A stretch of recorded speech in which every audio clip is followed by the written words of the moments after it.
Are the Green Bay Packers primed for a deep postseason run in 2025? We're exploring the state of the roster today on the Locked On NFL Scouting Podcast.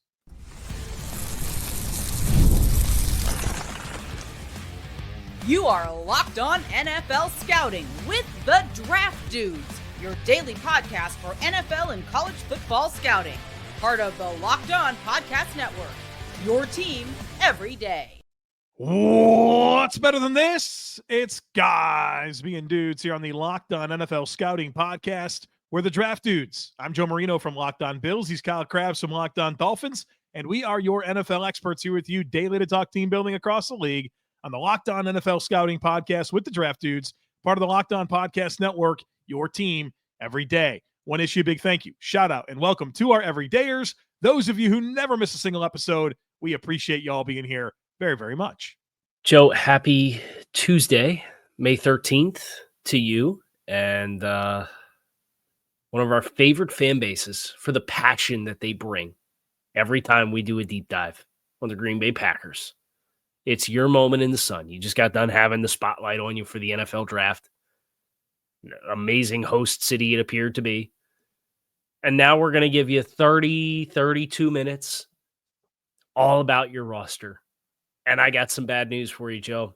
I'm going to heap a lot of praise on a lot of things I see here. Oh, no. I You let this football team. The Packers pressure got to Kyle Yeah, Krabs. Bullying always works, right? In the latest example. All you got to do is sign Nate Hobbs, and I'm going to be in.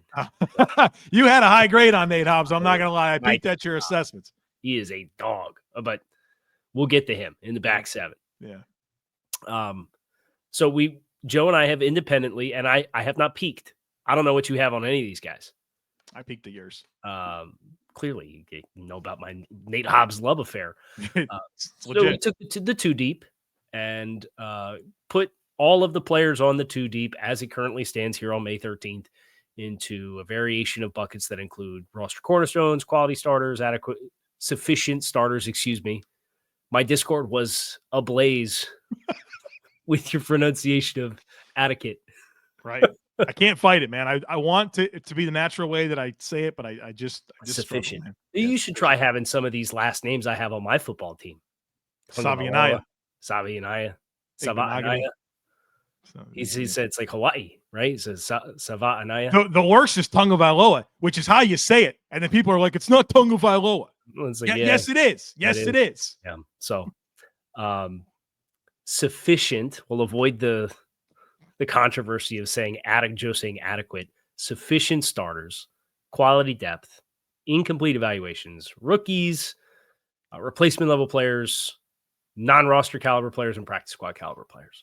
And the Packers did not have a lot of assignments for those last couple categories, Joe. Yeah. There's a lot to like here for this football team for me. We're going to start with the skill players.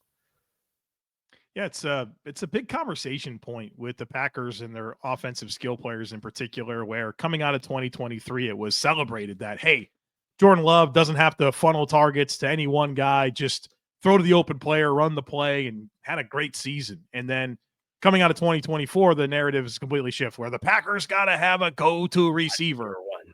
I don't know, man. I think maybe Jordan Love just got a little injured earlier in the season, and it took a little time for them to find their stride. But I mean, this was a good offense, Kyle. This is seventh passing offense in the league in terms of EPA. It was top 10. So that's not a bad spot to be. If everyone's saying, "Wow, you better get a number one receiver," and you're a top 25% of the league passing offense in terms of EPA, this passing offense is about the collection of the talent, though, which I think is fair to say. And I think there's a good variety of skill sets with Jayden Reed, kind of the best receiver, in my opinion, for the explosive play nature that he brings to the table. I have him as a quality starter. Same. Romeo Doubs is kind of factoring into this mix. I think he's ideally kind of a third or a fourth receiver, but gives you some size and big playability down the field. Their first-round pick, the Packers' first-round pick was on a receiver, Matthew Golden, which certainly – I think there's a bit of a do-everything skill set that people are sleeping on. I think there's route running potential to all three levels of the field. And you have that as your top three. Christian Watson, obviously, unfortunate late season ACL tear where I'm not really know what to do with him until mid to late season. You never know how guys are going to come back. But you got to lump in Tucker Kraft, and the emergence that he had was interesting. It came out, they draft both those tight ends, Luke Musgrave and Tucker Kraft, in the same year. And it starts off as the Luke Musgrave show, which is more of a down the field seam busting presence. He gets hurt, opens the door for Tucker Kraft, and this guy's just mowing dudes over. Like the best yards after catch, the best yards after catch tight end in the league. And you got an absolute hammer in Josh Jacobs, dude. I was watching some film and getting pictures on Josh Jacobs for the thumbnail. That dude's thick, man. That dude's just 10. Well, it's because he's short too, right? So it's like how compact everything is just a bowling ball. He sure is, man. You better not be a bad tackling football team against Josh Jacobs. Yeah, you better bring it. He'll make him goofy on Thanksgiving. I lived it. See, he went rumbling through that team on a couple of cuts. You mentioned the wide receivers with kind of, I think, what we expect the two marquee guys to be with Jayden Reed and Matthew Golden. What I like about the room is it kind of does have that body type and skill set diversity element to it as well, right? It's like some teams have those twitchy, shifty, elusive wide receivers, but then they're all like that because if one of them goes down, they want to have players that can fulfill that. So I think Golden and Reed have some good overlap. And then obviously you have a little bit more of a straight line speed specific guy in Mecole Hardman. But then you have big bodied guys like Dontavian Wicks, and you mentioned Dobbs and Malik Heath and Savion Williams, who they drafted as well. So if I'm a team that needs wide receiver help, I'm probably just going to wait and see which one of these doesn't make the roster for the Packers. Yeah. And I'm going to be putting a waiver claim in on because they get a lot of really attractive skill specific types of players in that room, in my opinion. Well, and Savion Williams is such a fascinating addition because I think you can look at Savion Williams and say maybe the most exciting 5 reps of any receiver in last year's draft, and maybe the worst 5 reps of any receiver in last year's draft. But you kind of bring him into this spot where he can be kind of a role-specific player that can be unleashed as an X factor. How about Emmanuel Wilson kind of emerging for them in a depth role behind Josh Jacobs? I thought that was important with what happened with A.J. Dillon. I think there was probably some expectations there. Marshawn Lloyd, right? They drafted him mid-rounds last year. He had an injury, got a little bit of run later in the season. I'm kind of interested to see how he factors into the mix because he's obviously a pretty talented guy.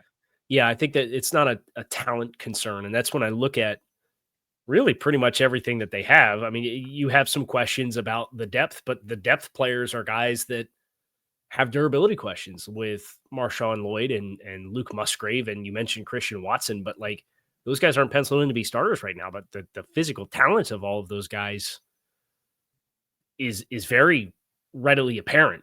So I think the Packers have a really attractive marathon scope with what they have at all the skill players because they've got talent that just hasn't been able to piece things together with consistency yet. And you could probably put Savion Williams in that bucket, not from a durability standpoint, but just like there's a pretty vast menu that I think a lot of these guys that aren't necessarily expected to be the marquee guys can have for Jordan Love. And I like that this team in their quarterback room has Malik Willis as a guy who had to play a little bit last year, and they had some success doing some different things with, and having that element behind Jordan Love, you feel good about that too. If we're going to include that and roll that into the skill player conversation. And I think Matt LaFleur obviously is outstanding at what he does and working these skill sets together. I think what he was able to get out of Malik Willis under those circumstances was so impressive. Yeah. I'm excited to see. I kind of look at this as year 3, like of the Jordan Love, Matt LaFleur situation. And they don't have. Well, what's that? It's year 6. Well, to me, it's like the year 3. That's why I was very specific in choosing of my words there. I'm excited to see how this unlocks because no, they don't have Jamar Chase or Justin Jefferson. But I'm not panicking about that, and I'm excited to see how this comes together this year. Isn't it fun? I know we got to get the break, but isn't it fun? You mentioned that at the very beginning with how it was a good thing with the Packers to spread the ball around, and then they need a number one. Seems like every team across the league kind of goes through that annual cycle of like spreading the ball versus highlighted player. And I even go back to some of the conversations you've had, not that this is applicable for the Packers, but just a final thought. You talk about Christian McCaffrey and how electric he was, but in Carolina, the phrase you used was he constipated the offense. because you had to funnel the ball through him. So it's just it's funny that this is the latest example of the never-ending story that is finding the right balance for your offense. Yeah, and I hated the way they funneled the ball through him. It was just like, give him the ball and go. Figure it out, Christian. It's like, okay, there's actually scheme elements that can allow him to maximize his skill set. Right. So shout out to San Francisco for unlocking that and reviving the career of CMC. Hopefully he can be healthy. All right, we got to talk about the trenches, where I think it's probably the most fascinating, interesting, exciting part of the Packers conversation. We'll do that here in just a moment. Be sure to stick with us. Folks, the NBA playoffs are in full swing, and every night delivers highlight-worthy performances, major momentum shifts, and can't-miss moments. Whether it's a game-winning shot or a breakout player, there's never been a better time to get in on the action. And FanDuel makes it easy to stay in the game before tip-off and live. With player props, performance trends, and same-game parlays, fans have more ways than ever to play smart and win big. And look, folks, you're watching these playoffs. You see what's going on. You see which players and teams are heating up. They're already exciting games to watch live. They're even more exciting when you have a little action going. If you think a player is going to go off with points, go bet on the over. If you think the over-under for total points in the game is a little bit light, go ahead and smash the over. It makes watching these exciting playoffs even better. Plus, this deal is incredible. You can get $200 in bonus bets if that first $5 bet wins. So check it out. If you're new to FanDuel, it's the perfect time to sign up. Head to FanDuel.com and place that first $5 bet. If it wins, you'll get $200 in bonus bets. Make every moment more with FanDuel, the official sports betting partner of the NBA. Are you holding up okay after the monstrosity of the NBA draft lottery? Kyle, every single year, the NBA sucks more and more of the life out of the city of Charlotte and any love that we're going to have for the NBA. It's just... It just never works out. Were you supposed to have the number one overall pick? They had like the third best odds for the number one pick. Yeah. And bamboozled once again. The Mavericks, they I guess it's the highest the team has ever come up in the lottery after they traded away Lukas. So everybody thinks, and here's what I don't get. Every time there's something like this that happens, people insist that the fix is in, right? So then why do we want to draft lottery for the NFL? We don't. And there's a lot of people on my timeline that do. Yeah, I don't get it. It would add another exciting event, but it's exciting, but it's also equally disappointing for most of the fan bases. Right. Yeah, missed me with it. No NBA team in Green Bay. Just the Packers, which is... Well, I mean, the Milwaukee Bucks are not too far away, right? It's not Green Bay, Wisconsin. All right. I heard the Green Bay Packers fans yelling right there that they love the Bucks, and I wanted to get in their corner. I hope they hang on to Giannis. Send them to Charlotte, baby. Trade everything. I don't care. Send the world for Giannis. Easy got to root for. I like Giannis. Please. Revive my NBA life. Speaking of big athletic people. Well done. Packers trenches, projected starting five, Rasheed Walker, Aaron Banks, who got a bag and a half, Elgton Jenkins, Sean Ryan, Zach Tom. Other notable talents on this offensive line include last year's first-round draft choice, Jordan Morgan, and Anthony Belton, who was a top 100 draft choice for the Packers this year out of NC State. Kind of gives you a feel for what the 1 through 7 is going to look like for Green Bay. It's a good group. I mean, obviously, this is one of the best pass protecting offensive lines in the NFL, and they seem to just coach them up. Like, they don't blink. If someone gets hurt, someone gets injured, someone moves on. They've got guys ready to go. They've done a good job, I think, of stocking this pipeline, and even right now, where you're looking at a guy in Jordan Morgan and a guy in Anthony Belton who are high picks, and you're not even sure if they're going to start, but eventually they will. And I think they'll be happy that they're in the mix. But that's probably my question is, you do have some recent investments that you'd love to get some minutes out of. And I don't think there's a clear path for either of those guys to get into this mix. I mean, Jordan Morgan got a little bit of run late in the season. We'll see. Maybe there's some questions about if they really want to commit contractually to Rasheed Walker at left tackle with the drafting of Belton. We didn't have a problem giving Aaron Banks. Right. Well, you think worth of money between Jenkins, Banks, and Tom. I mean, that's 3 handsomely paid offensive linemen. That's got to be part of the thought process that all right, maybe Rasheed Walker's the one we eventually let walk and figure it out between Morgan and Belton to be the left tackle. Well, and they've kind of done this the last couple of years where they have developed some of this talent. Is John Runyon, right? Was a day 3 pick for them that hit and then left in free agency. And then this past year, they had Josh Myers, who started for them for 4 years and developed it, but had an injury and they let him leave. And now they're moving Elgton Jenkins inside. And so I wouldn't be surprised if kind of the pipeline is, hey, our guys are our guys. And I think the attractive piece of what the Green Bay Packers have on their trench play, and I have Elgton Jenkins as a cornerstone player and Zach Thomas a quality starter, is same. Both of those guys can play any of the 5 spots on the offensive line. That to me is kind of the trump card of what Green Bay has. Is you have to have 3 major injuries to your starting 5 before you interrupt what I think is a quality group. Yeah, Sean Ryan's got position flex. Jordan Morgan's got position flex. I'm with you on Jenkins as a cornerstone. I have Tom as a quality starter, and then Ryan, Banks, Walker are all sufficient starters. Yeah. Defensive line. Rashawn Gary, Devontae Wyatt, Kenny Clark, Lukas Van Ness, Kingsley Enagbare, Carl Brooks. That's probably if you had to list off the 6 marquee guys, and they got a lot of youth with the depth of this group with Baron Sorrell and Colin Oliver as guys off the edge, and a couple of Georgia Bulldogs at defensive tackle, and Warren Brinson and Nazir Stackhouse. Brinson they got in the 6th, and Stackhouse is a UDFA, which he got a pretty decent chance to make the team. I think he's got a role-specific player, but what he does really well. And then Colby Wooden kind of filling out the rest of the 2 deep that we have down here. How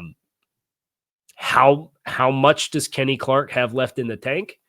What kind of leap does Lukas Van Ness make this year? Those to me are the 2 defining questions for Green Bay's defensive front.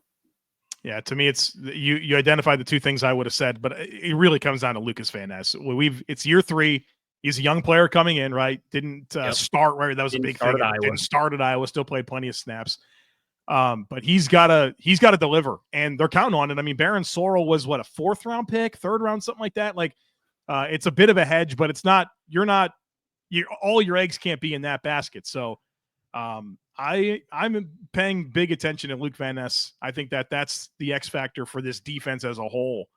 Because I think we know what we're going to get out of Gary, and Clark. I think will have a more impactful season coming up. It was a bit of a scheme change this past year, but I still think he's got good years left in the tank.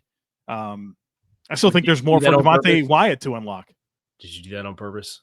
When I said tank, good year in tank, like gas tank. No, tires. No, I didn't. I wish I could say that I did. It's pretty good. That's pretty clever. Yeah. So it's a potent group. I think we're looking for some emergence here. I think there's some ceiling here to unlock. Well, yeah, and I think it's also fair to kind of question Devontae Wyatt leap too, right? Like I think Carl Brooks is an excellent disruptive kind of alignment versatile interior guy. Yeah. Kenny Clark, his resume speaks for itself. You talk about the ceiling. Obviously, they have the rookies in tow here and Van Ness, but Devontae Wyatt, I can see a world in which he makes another leap as well. Yeah. And if he does, they're going to be a really difficult team to handle on the interior. And I think that's where I think this Packers trenches group shines brightest for me is on both sides of the ball. I think they're really stout and simultaneously kind of explosive, like dynamic. They have a really nice collection of those kinds of body types on both sides of the ball, in my opinion. Year 1 of Coach Hafley running this defense. They're 4th in overall EPA on defense, 3rd in pass, 8th in run. It's a good foundation. And I think some year-over-year continuity, some player development can make a really good defense even better. Yep. All right. We got the back 7. So it's finally the Nate Hobbs portion of this podcast. We'll do that here in just a moment. Be sure to stick with us.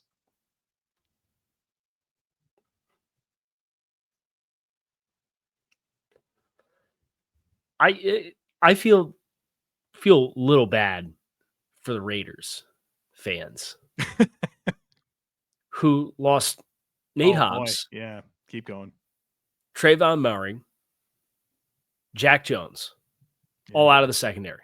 Robert Spillane, you've been Robert Spillane's number one president of the fan club. Yeah, for well, 2 now years. he's a Patriot, so he can. It's over. Kick rocks, right? That's it. Kick rocks. But got a pretty handsome payday. But that's all out of the Raiders back seven, all gone. And I know Nate Hobbs was a little banged up last year, but he's my kind of football player where there is a scrappiness about him. There is a tenacity about the way in which he plays. There's a fluidity to his transitions, and there's a foot quickness that exists for transitional bursts when he's playing off. But he's so physical and aggressive that he can play press. I think he's got pretty good eyes to be able to see and feel things. Now, is it consistently at an elite level? No. But if you told me that Nate Hobbs came in and was healthy all year and that his addition, I don't want to say reached Xavier McKinney levels because McKinney was wild last year, right? Eight interceptions. I think they were all clutch too. They're all huge clutch interceptions. Right. We'll see what ends up happening with Jair Alexander and kind of the ongoing situation here. But if you told me Hobbs was the best corner on the football team this year, I would buy. I'd believe that. Kyle, it wouldn't be a podcast with you and I if there wasn't a sidebar, but I had to write something down, but you sparked something in my mind talking about the Packers and Raiders. They have a weird amount of history of exchanging players. You mentioned Nate Hobbs. That's this year's, but how about Josh Jacobs is here? How about Charles Woodson? How about Devontae Adams? There's a strange amount of off the top of my head marquee talent switching between the Packers and Raiders that you just don't necessarily connect those dots. And I'm sure there's others. Is that Jair? That's where Jair is going to go. Obviously. There you go. The mystery is figured out. Now, it sounds like there's momentum here for Jair to stick around on a rework contract, right? It's the challenge is he's due $17 million in cash. He hasn't really played much over the last few seasons. He's not old. Right? I think he's 28 years old. So if he can be healthy, we know that this guy's still in his window of being an excellent player. Right. But their behavior also kind of backs this up. They didn't draft a corner until Micah Robinson. That was late, right? Almost the end of the draft. I think that was the 7th round. Yeah. You were going into this thing, and I was thinking that they were going to be a Maxwell Harrison team, speedy corner, and then they didn't pick him. And I'm like, okay. I just kept on waiting for the corner pick. They also must have some belief in Keyshawn Nixon, living full-time outside. That would be my expectation here. He kind of flirted with that last year. I think he's been historically an inside player, but I think with Nate Hobbs in the fray, he goes to the slot, Keyshawn Nixon outside, and then Jair Alexander, I guess, would start, or Carrington Valentine, who's played minutes for this team as well. I play Hobbs outside before I play Nixon outside. I don't think the Packers are going to agree with that. I don't think they are either, but I don't think Keyshawn Nixon outside is a very good idea. I tend to agree. And other people that I've spoken to tend to agree, but I think that's the plan. How about this safety situation? Xavier McKinney, one of the better free agent acquisitions. Then they draft Javon Bullard 2nd round, and then Evan Williams is a 4th round pick. Is really steps up too. They got a lot going on here, and not to overlook your guy Keaton Oladipo. Yeah, as the 4th safety here. It's a good situation. They got a lot of youth. They got a lot of versatility. When the guy who sews it all together is McKinney, who is playing in year 5 last year and had the leap that he had, I think really affirmed the investment that they made in him. And man, I just think you can do so much in the middle with this group. And I know we kind of glossed over linebackers to this point because we started with corners and then went back to safety, but you talk about Edge Cooper and what he can provide from a versatility on passing down skill set. And then you got these safeties that I think, Bullard at Georgia played a lot in the nickel, but can play high. McKinney can play high. He can play in the nickel. The versatility of the whole group really is what the DNA of good NFL defenses is made of right now. And I think they should be really excited with Hafley coming into year 2 and kind of an understanding of the scheme and what they're trying to be. And their launch point will be higher because they've had the install. And I think this has a chance to be a really dangerous group in the middle of the field. Yep. Which is why when you tell me, we might start Keyshawn Nixon outside, I might want to go a different direction there. That's all. I think the point there is that they could play any of those safeties in the slot, put Hobbs play outside. Big nickel. Play big nickel all the time. They could, especially because of the linebackers, like super rangy linebackers, McDuffie, Cooper, Walker. I think there'll be minutes for all three of them. Yeah. I think McDuffie's turned into a nice football player for them as a guy who kind of came in just as a team's guy. You know, and you watch him at Boston College, and like, you knew he was a little small, but like, there's never a doubt that he was fast, physical, and instinctive. Right. Sometimes maybe it's that simple, right? Like, oh, he's fast, physical, instinctive. Let's not overlook that guy. Matt Milano, another guy like that coming out of BC. Well, yeah, and then you see how they handle the other outliers, right? Like, maybe not at linebacker, but I mean, Jared Ivey went undrafted. Yeah. Because he had an RAS score of like 3. And it's not like the teams are sitting there in the draft room saying, oh, his RAS is 2.78 or whatever. But it's like Xavier Restrepo, right? Like Xavier Restrepo clearly had draftable tape. Football skill, yes. But then he ran a 4.8. And it's like, well, there's never been a guy in the history of football that ran 4.8 and was good at wide receiver. So we're not drafting you. Like, I think sometimes it really does kind of boil down to, you look at McDuffie and you're looking on day 3 and it's like, hey, who are the guys that we should draft? And it's like, well, maybe he's a little bit. Does he have requisite athleticism? Yes. Does he have presumed to have football instincts? Yes. Draft him. I bet he's going to turn into a nice player if you give enough time. They can do a lot here, man. They can do a lot. I think that is uniquely designed to counter a lot of the pace and space that exists in the NFL, a lot of creating matchup problems with offensive personnel. I think they have a lot of answers here. And I think that's at its core, the foundation of the defense. Take a step with this front. This could be a nasty group, man. Yeah. I think they, health willing, I think the Packers have a lot of ammunition that's required to make a run and be a very good football team this year. And we're just getting the tricklings of the schedule released. We found out they got a Monday night football game against the Eagles, all kinds of showcases. This team could be fireworks this year. I'm really buying Green Bay and what they're selling this year. Obviously, so much of that's going to ride on the performance of Jordan Love and his highs being more consistent, right? And I think there's more to unlock there, which is exciting. This is a good football team. What were they? 11-6 last year. 11-6 last year, yes. And they're, I guess, with the divisional outlook, we'll get to the Vikings tomorrow, the Lions on Thursday. There's probably some thought about the Lions and the coordinator switches that, we'll see. I don't know if they're going to win 15 games again. Got JJ McCarthy, a rookie quarterback, stepping into Minnesota. Yeah. Although I like that roster. If you don't want to hear good things about the Vikings, might not be a good day to tune in tomorrow. Because I think they got a good remainder of team, but a fair question at quarterback. How about them having to play back-to-back weeks international? Minnesota? Yeah. That probably buys them a couple of years of not having to do it. Right. Just put us all in this year and then don't ask us for 4. Right. Until every team has to do it, right? There's 16 international games. Everybody has to go do it. So we're getting close. I think there were up to 8? So is it close? 7, 8 games? I think it's like 8. Real quick, as we get out of here, did you see what Trey Hendrickson said today? I've been waiting for this because I knew that he was in town to talk about the contract. If I sat here with 4 sacks, they'd want a pay cut and money back. I'm not going to apologize for the rates being paid to defensive ends in the National Football League. Yeah. Man, this is for you, dude. The Bengals are nuts, man.